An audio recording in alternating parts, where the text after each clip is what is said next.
ngeen jëf mbokk yi safo télévision Futur Média daleen ak jàmm ci la jotaayu xibaar li ci gën a fës te ñu nam ko jukki dina bokk ci Samba Biaye xam ngeen ne moom mooy way takk der wi nga xam ne nag daal dina ñuy rek damal ndaamaar ci kawam ba rek mu daal di faatu ci accident boo xamante ni nag ab 4x4 mu type Prado moom moo ko amal chauffeur ba sax nag daa mujj daw ni ki tey ji daal nañ koy jébbal boromam ca fa nga xam ne moom moo di ca Saly Bambara ci teewaayu njabootam waaye ñi nga xam ne ñoom ñoo ŋànk ñi nga xam ne nag ñoom ñoo di way takk der yi képp koo xamante ni nag def nga jëf ju ni mel nag daañu teg ay daan yu métti sa kaw lu ni mel itam di ab dogal boo xamante ni bàyyeekoo na ci conseil des ministres bu ñu sukkandikoo ci secrétaire général bu jëwriñ ji nga xam ne moom lañ dénk wàllu dem ak dikk moom ngeen di gis noonu moom Jules Aubin Marcel Sagna di xam ne rek ne war nañ mën a dëppook jamono yi li nga xam ne moom la waa kër docteur santaane ci jamono yi mbas moomee di wéy def njombe ci même réew ni ki démb lu tolloog juróom-ñaari doomi aadama toftalu nañ ci lim yi nga xam ne ñoom ñoo ci jot dëddu juróomi téeméer ak juróom-ñaar fukk ak juróom ci ay cas positif la ñu am daañu dem ca diwaan bu Ndukkumaan foofee nag baykat yi jamono yi nag lottu nañ ci daal di rek saafara li nga xam ne moom moo di seen i ay bëgg-bëgg ndax itam saakub jiwu ji nga xam ne daal dinay bàyyeekoo ci lu tolloog junni ak ñaar téeméer daal di dem ci ak ñetti junni yu manqué ñaar téeméer li ñu sàkku moom moo di nguur bu Sénégal dikk ak ñoom ci ak ndimbal ba rek boobu leen bay ñu mën koo amal ci jàmm ak salaam daañu ci toftal li nga xam ne nag moom la yéene kaay yi xëyee ni ki tey ji ci altine ji mbokk yi léegi ma dikk ñu faram fàccee.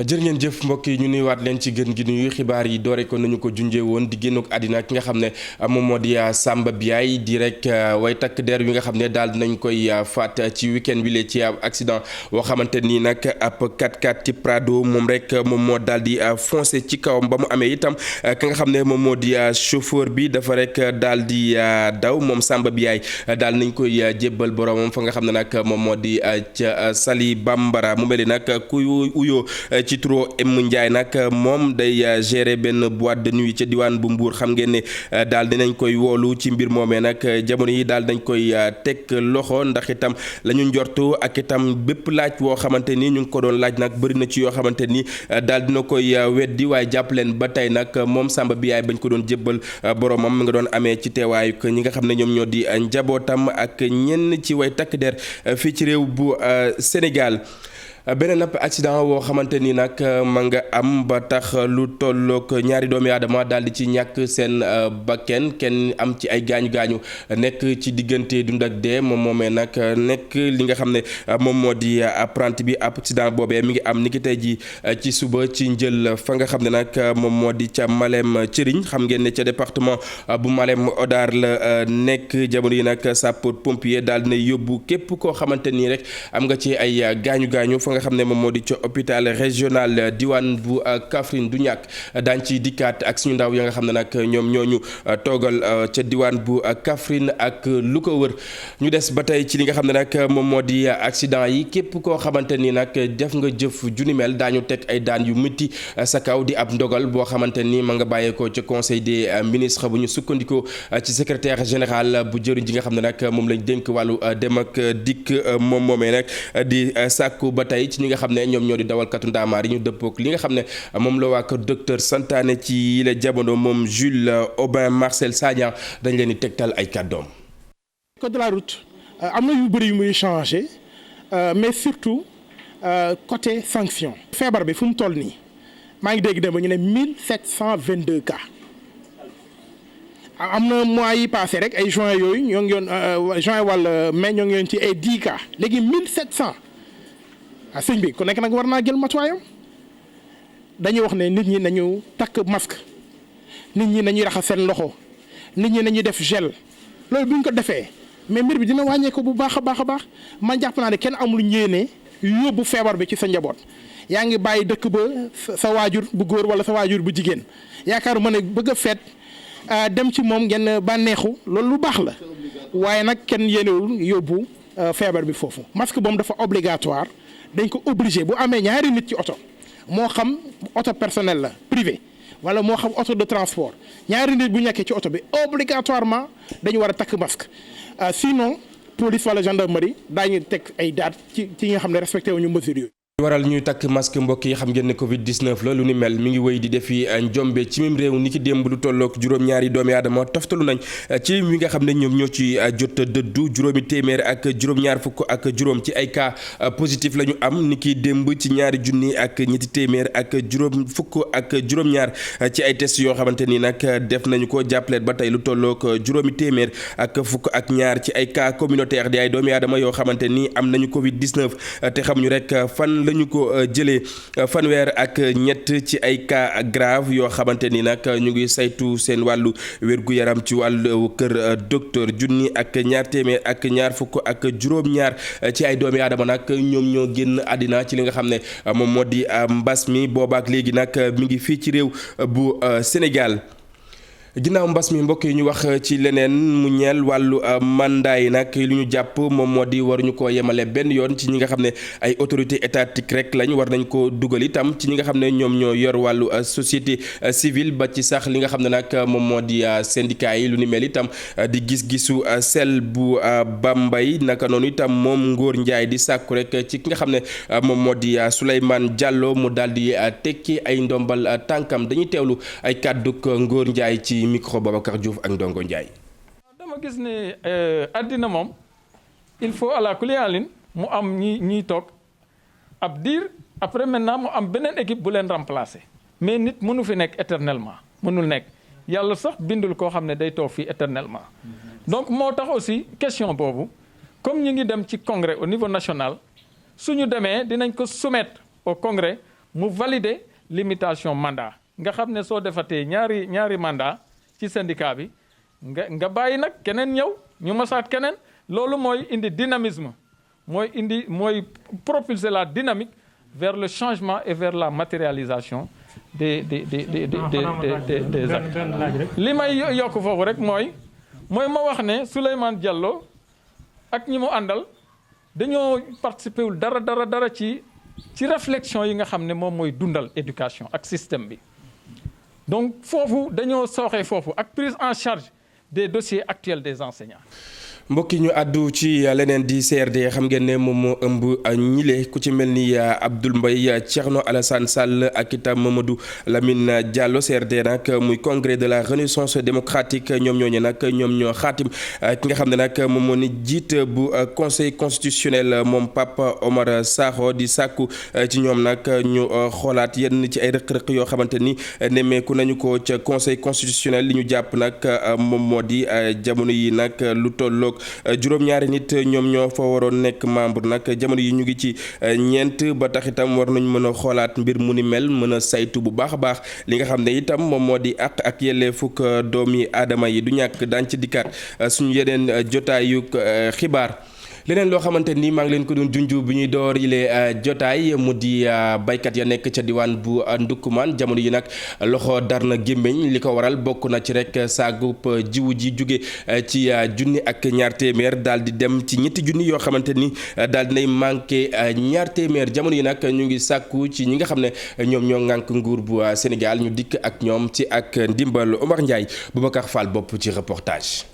nawet bi ñaari boor la demee fi ci diwaanu Ndoukoumane bi ñeen ñi xaar ndox fiti ci bët gànnaaru réew mi ñi fite nag ci diwaanu Katakel jëm Nganda jàpp Danku ci bët Saloum Ndoukoumane jamono ji ñu ngi toll ci wolli ak ra nawet fii ci Nganda ak li ko war wax dëgg yàlla ñu ngi sant yàlla bu baax a baax a baax gàncax gi sax na muy mboq mi muy dugub ji muy gerte gi loolu nag sant yàlla lañ ci def parce que yàlla moo ñu ko jagleel te xam naa ne aussi àll aussi jar nay conserver muy forêt bi nga xam ne mooy forêt Danku bi yaakaar naa ne bokk na ci li ñuy indil pluviométrie bu baax bu nga xam ne dégg nga maam mooy tax lu si bëri ñu gën lay avancer parce que maa ngi dégg ne côté Casamance bi sax ñun ñoo ko ëppale taw parce que ñun foog naa ñu ngi si 5 wala 6e taw région bi aussi pratiquement ñoom dañ am problème parce que taw bi taxu koy mel noonu. ba heure bi muy te mois de juillet da nga maam taw yi ñëwagul taw bi nga xam ne taw bu normal la. fekk na ci jamono jooju engrais tumaranke na fi lool bokk na ci lii gunge gàncax gi ci jamono ji mu toll nii waaye fi mu toll saaku toll na ci ñaari junni ak juróom-ñetti téeméer. da ngay bay ji soxla engrais moo xaw a doon jafe-jafe lool moo doon suñu problème dëgg-dëgg fu ñu toll nii. dañoo wër dañuy woote téléphone di laaj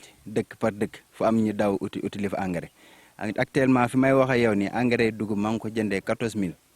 engrais mboq maa ngi ko jëndee 15000 14000 ba 13500 te duñ ko gis fenn gisuñ ko fenn. engrais bi dee rek ñun de jotaguñ engrais ñun. waaw bu gënoon a teel a ñëw de mu gën a baax nag wax dëgg yàlla. baykat yi nag li ñuy sàkku jamono ji ci nguur gi mu baral loxoom ngir xet li njeef bi. lu ñu leen di demandé mboq dafa toll fu nga xam ne yaakaar naa ne buñ ko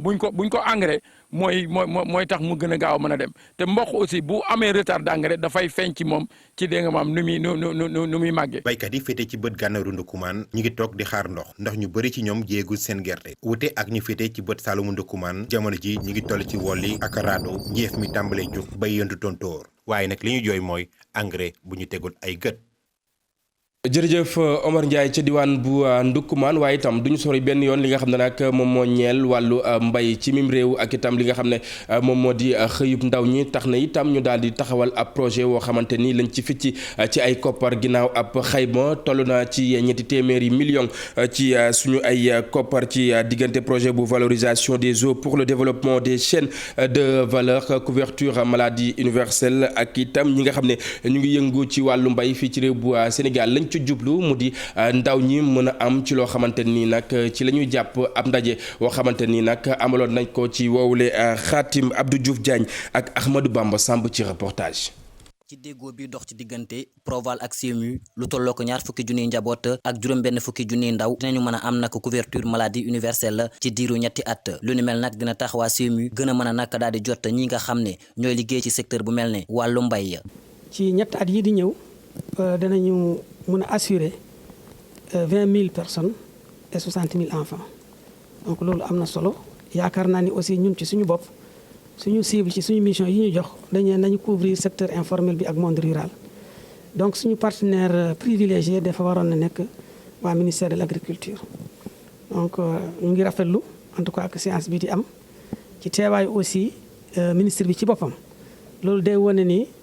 naka la ministère agriculture téye mbir mi. responsable yu projet de valorisation des eaux pour le développement des chaînes de valeur daal di nañuy xaatim tamit beneen déggoo bi pa ñu daal di koy amal ak waa compagnie nationale d'assurance agricole lu tolloog junni nit ñoo xam ne dañoo am seeni tool dinañu leen assurer ci lu tolloog ñeenti at. saaw ci réew loolu dina tax tey projet bi ñu def 4000 producteurs ñu assuré wu ci seen tool assuré ci seen jumtukaay yi ñuy liggéey assuré aussi seen jur projet bi aussi dina tax ay xeetu assurance yu bees yoo xam ne moom la ñuy wax comme assurance indicielle nga xam ne dafa laaj xarala yu kawe ci mbiru science pour assurance ci contre sécheresse projet bi dinañu appuyer aussi ñu génne ay indices yu bees yu gën a am solo. bërëb yi nga xam ne nag moom la projet boobu ñeel mooy les Niayes bassin arachidier bi ak région naturelle bu Casamance jëwriñ ji ñu dénk wàllu mbay mi nag jaare ca ndaje moomele daal di lancé nag activité programme bi nga xam ne moom la ñu duppee projet de valorisation des eaux pour le développement des chaînes de valeur. yeneen i bërëb yoo xamante ni beneen ab projet ñeel na leen bokk na ci diwaan bu Ndar Géej ak itam Fatick projet bi ni mel itam ëmb lu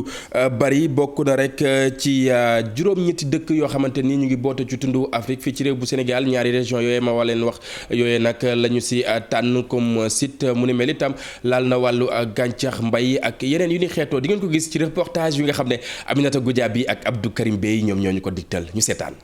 ñu ngi koy doxal ci réew mi juróomi at a ngi nii ci Sénégal nag ñaari gox lañu tàmmu mu di delta du Saloum ak réserve naturelle communautaire ba nekkee ca toj-toj ca Ndar activité yu bëri nag ñoom ñii ñu ni doxal nañ ko atu 2016 ba léegi ci ñaari bërëb yooyu nga xam ne moom lañ ci tànn. concernant ñaari sites yëpp dañu commencé d'abord def benn étude xayma maanaam caractériser zone humide yi boo ko caractériser nag si la yu bëri di génn maintenant à partir de là projet bi dafa nekk projet ba nga xam ne maanaam si phase bu njëkk bi dafa doon développer ay outils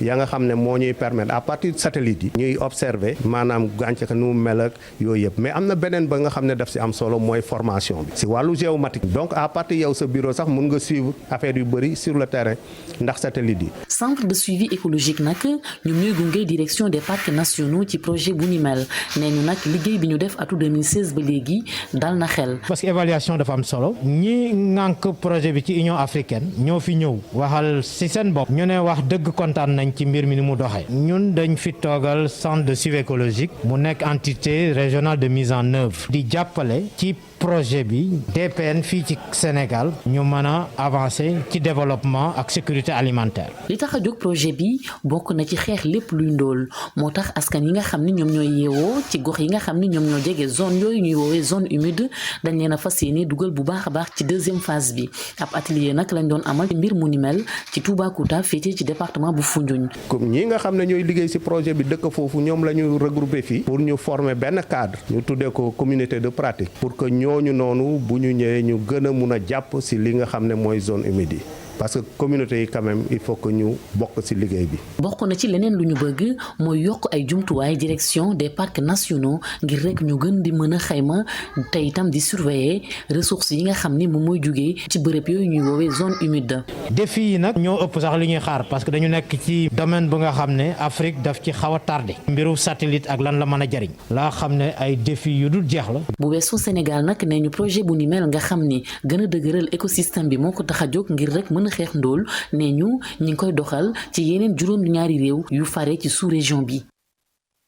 ñu wutali fa nga xam ne moom moo di ca commune bu Karantaba ca département bu Goudomp la nekk wax itam ci village bii di Djindenking Mbandeng foofee nag la fa manqué bari na bokk na ci ay yoon ñàkkum karange courant ak itam li nga xam ne nag moom moo leen sonal lool askan wa bëgg ay saafara ba tax itam ñu amaloon ab ndaje ngir janoo way taskatu xibaar yi ñi nga xam ne itam ñoo ŋànk réew bu Sénégal mën leen dégg ci seeni ay bëgg-bëgg Babakary Konté ak Xaali Jàmme ci reportage. dugg nag ci Djindenking Mandeng nekk na jafe-jafe ci askan bi piste de production boo xamante ne mooy dugg ci dëkk bi dafa yàq loolu ba tax na nag askan bi bëgg nguur gi daal di taxaw jàppale leen. ñaxtu nañ ba sonn ndax amuñu yoon ju baax amuñu tamit loo xamante ne tey jii maanaam même suñu bu ñu amee fii malade balaa ngaa yóbbu malade bi tamit ci hôpital bi nga xamante ne fa lañ ko war a fajee malade bi dee ci yoon bi. yaa ngi comprendre kon nag dañoo war a jàppale nguur gi nañ ñu jàppale gestuñu ñun tamit ci gox lañ bokk mbaam gàtt na toog waaye tamit si jur gi la bokk yaa ngi dégg. évacuation sanitaire yi wante nag seen produit agricole ak lépp lu ñuy jëlee géej bi di ko yóbbu pour jaay ko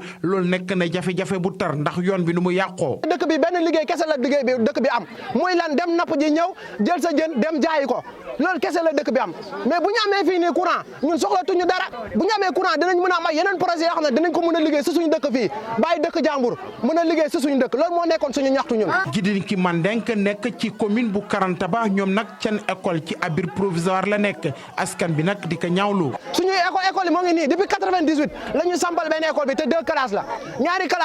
classes yooyu noonu sax xale yi léegi motatuñu foofu na ba ñaar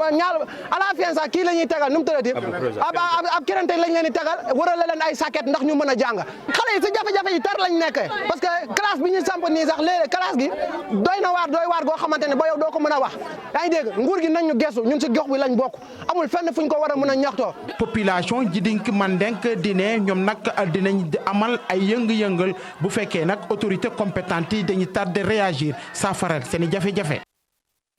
diwaan bu Casamance mu mel ni nag artisan yi nga xam ne nag ñoom ñoo fa nekk ngir gën a dëggal seen bopp wane itam li nga xam ne moom moo di seen ak xarañteef jëfandikoo ci quota yi nga xam ne Macky Sall daal na leen koy jagleel ñu ni mel itam jàpp na rek ne mën nañ gën a tàggat seen bopp bu baax a baax ngir rek ñu mën a gagné ci li nga xam ne nag moom moo di marché public yi ki ko xamle nag di ka jiite ginnaaw nag am ndaje woo xamante ni préfet bu Ziguinchor moom moo ko jiite woon dañuy teewlu ay kàdduk Abdoulaye Diakha bi ci micro Boubacar Diassi ak Lamine Mandiang. ñu ngi wax affaire mobilité nationale donc ñun jàpp nañu rek laa ñu ciy dem il faut ñu defal leen ay mise à niveau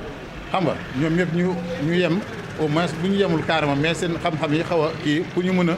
répondre qualitativement et quantitativement aux appels d'offres la yi nga xam ne dañ koy def ci kii bi donc yooyu ñun loolu moo ñu tax a jóg donc région boo dem am na ñi nga xam ne ñu ngi dérouler seen formation yi. am na ñeneen ñi nga xam ne seen projet de formation yi ñu ngi en DRP. am na ñi nga xam ne ñi nekk en ay remise attestation comme ñun ni tey. formé woon fii ay mécaniciens 80 mécaniciens donc ñoom lañ doon jox seen i lijaas tey mais ginnaaw loolu aussi am nañ partenariat ak waa GIZ waa seen programme PED mooy programme énergie durable voilà ñoom aussi ñu amoon si ginnaaw formé fii 15 électriciens ak 15 frigoristes. waa si kii solaire yi ak fourage solaire. au delà de ça ñun aussi am nañu ay formation yi nga xam ne dañ ko def ak suñu fonds propre muy maanaam ay tailleur am na ay tailleur yi nga xam ne jotal nañu kii ay photographe ak affaire yooyu daal donc ñooñu loolu moo ñu dajaloon teel pour jox leen. at bu yàlla sàkk da koy def moom Demba Diop Sy moom député bi nag xam ngeen ne tabaski saa yu teroo ca diwaan bu Tivaouane dina bëri ay almoodu yoo xamante ni da leen di solal yëre julli ndax li mu xamle moom moo di bëggul xale yooyu jàpp ne benn yoon seen i ay waajur da leen sori ba tax itam li nga xam ne moom moo di fête bi gis ñu si seen bopp benn yoon ni ki ren lu ëpp 2 junni ak téeméer ci ay taalibe nag daal da leen di solal mbubb naka noonu itam mu daal dafay joxe yëkkati ay kàddu yu am solo Cheikh Anta Diop ak Sélatiir ci reportage. jullit tabaski gi de ñu ngi koy waajal ñu gis ne ndaw ñi am nañ ci cër bu baax waaye nag fii ci réew mi taalibe yi dañ leen di fàtte ndaxte ñu ci bëri amuñu fi ndey amuñu fi baay loolee tax Demba Diop Sy at mu nekk mu di ko def solal ay taalibe ay yëre yu yees tàq jagleel ko téeméer ak juróom-ñetti fukki daara yi nekk fii ci Tivaouane. ñu ngi consacrer une tradition de 12 ans yoo xam ni honorable député Demba Diop Sy at mu jot dafay jël doomi ñi nga xam ni Seydi Hadji Malick daf ni ñoom ci njabootam lañ bokk muy les enfants talibés mu jël lu ëpp 2 junni yére ak i daal di leen ko jox di ko répartir ci lu ëpp téeméeri daara. man nag man may magu taalibe yi sama passion yëpp mooy toppatoo taalibe yi nekk ci biir daara yi parce que en général dañ leen di fàtte munoo def Tivaouane dara te dugaloo si daara yi bu tabaski jotee dama leen di lijjanti kenn ku ci nekk lu ma am sama alal wala lu ma am it ma jënd leen ay yére jox leen ko ñoom ñu dem ñibbi seeni kër. waaye nag ren jii de daanaka tailleur yu bëri dugal nañ ci seen loxo. muy bis boo xam ne nag ñëpp a ci jàpp ndax président Diop Sy mën na xotti mais nag boo seetee nag tailleur yu Tivaouane yépp a ci jàpp.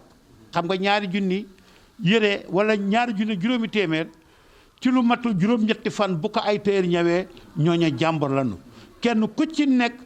def ci sa participation. lu toll ci 2 junni ndong ak juróom fukk fii ci Tivaouane ku ci nekk jot nga mbubb mu yees tàq xale yi di bëgg lool di waajal nag tabaski gi.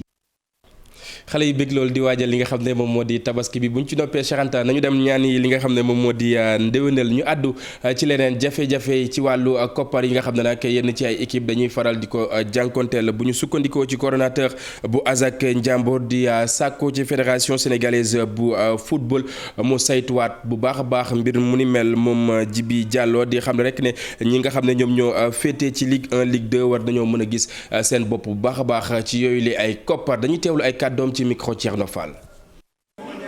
remercier suma ay joueurs remercier dirigeants yi xam si ñoo ci équipe bi yëpp mais defal mention spéciale le président Moustapha Diop. fédération bi maa leen di ñaax